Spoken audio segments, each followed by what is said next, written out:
Hello, I'm Ed Spicer, and this is www.spicyreads.org. In January 2012, John Corey Whaley, author of the Morris Debut Award winner Where Things Come Back, accepted his award and spoke to those attending the combined Morris nonfiction reception sponsored by YALSA. Enjoy. It's got weight to it. Heft. Good grief. Wow. I actually have a speech prepared. I'm really glad. So I should probably start by saying that Thursday was my birthday. And I feel sorry for all of my other birthdays from now on. They will never compete to this weekend.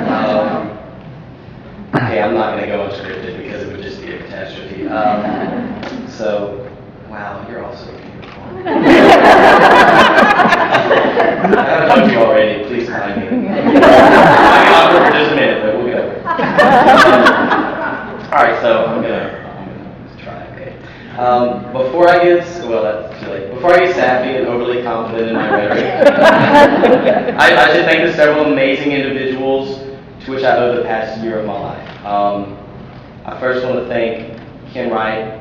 I called him the agent extraordinaire. He told me it would take 6 to 7 weeks to read my book, and he called me 6 days later. And that's, something that I don't think happens often, and it was really crazy. To my editor, Nimrata Tripathi, I call her my literary soulmate, and that's exactly what she is. Her passion and wisdom made me fall back in love with Where Things Come Back. I had written it 3 years before getting a contract, and she reminded me of why I loved the story so much and why I wrote the story. And so, endless thanks to her. I'm so nervous. I also have a cold, so excuse this voice. I usually sound really high-pitched and creepy.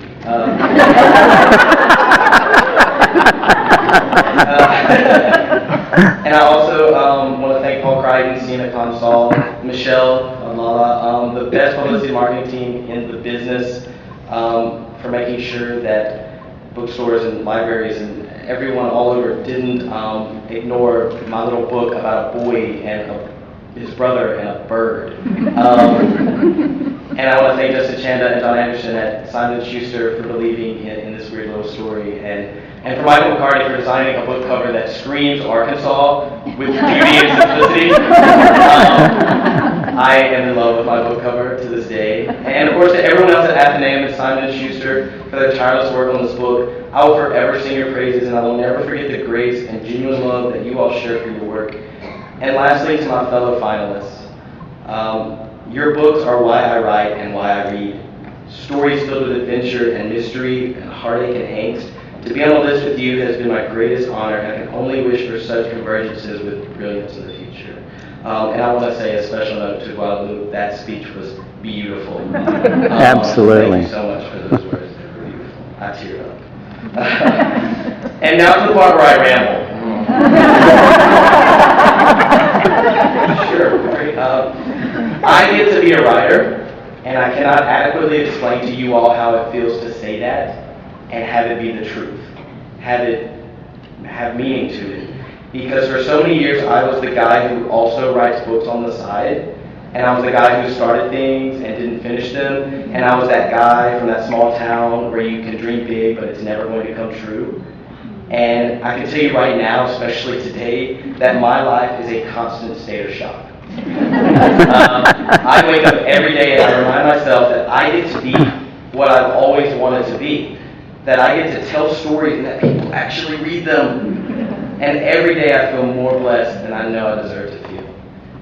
When I wrote Where Things Come Back, I had no idea that I was writing YA. I didn't really consider the audience for the book, only the story that I wanted to tell. The story about a kid who feels stuck in a small southern town and how he has to grow up even when the world around him tries to make that impossible. I never meant to write a story about faith or loss or hope, but that's kind of what happened. That's what happened when I became obsessed with an extinct woodpecker and an obscure book of the Ethiopian Orthodox Bible. Surprised me as much as it does you.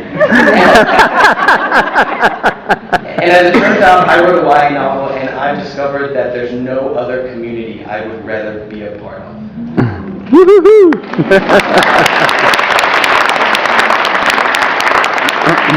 there's no other group of people whose passion and love for books is so contagious and beautiful and sincere. You can see it on your faces, and it's amazing. So thank you, people of YA. You booksellers, you teachers, you bloggers, and you librarians.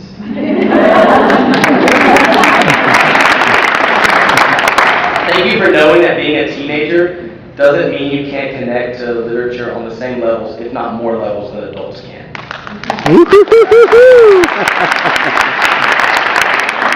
Your belief in kids and words and storytelling makes people like me never give up in our efforts to try and provide new stories and new ways to tell those stories.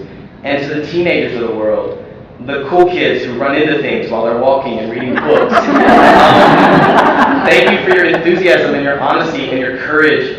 Telling your stories, from the painful ones to the hilarious ones, is the most fulfilling thing I can ever think of doing. And lastly, thank you to the Morris Committee and to YALSA for this surprising and humbling honor. To be among the amazing writers who have previously won and been up for this award is truly unbelievable. It's sort of hard for me to fathom even being mentioned in the same breath as the late great L.K. Madigan.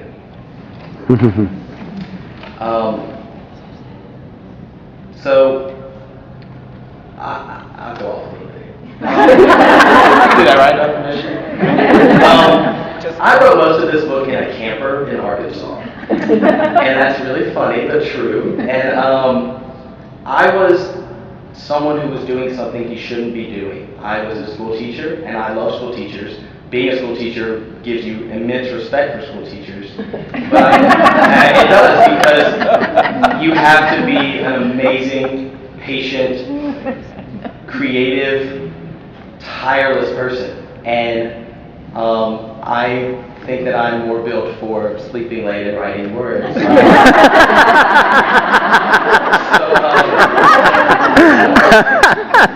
I loved a lot of my 5 years of being a public school teacher, but it was sort of like living a life that I knew I shouldn't be living. And to be able to come here and see all of you and to, have all of these things happen is validation that I made the right decision somewhere and I've made the right call. And if you read the book and if you've read the book, you know that fate and chance and faith, everything has a part in it. And it's so strange to write something that you want to give a message and then for your life to become also a symbol of the same message. I had given up hope that I could be a happy adult with what I was doing, and now I get to be surrounded by brilliant, passionate people who, completely changed my life forever. So you cannot make up a story that good. Thank you so much. Once again, that was John Corey Whaley accepting his William C. Morris Debut Award for Where Things Come Back. I'm Ed Spicer, and this is www.spicyreads.org. Thanks for listening.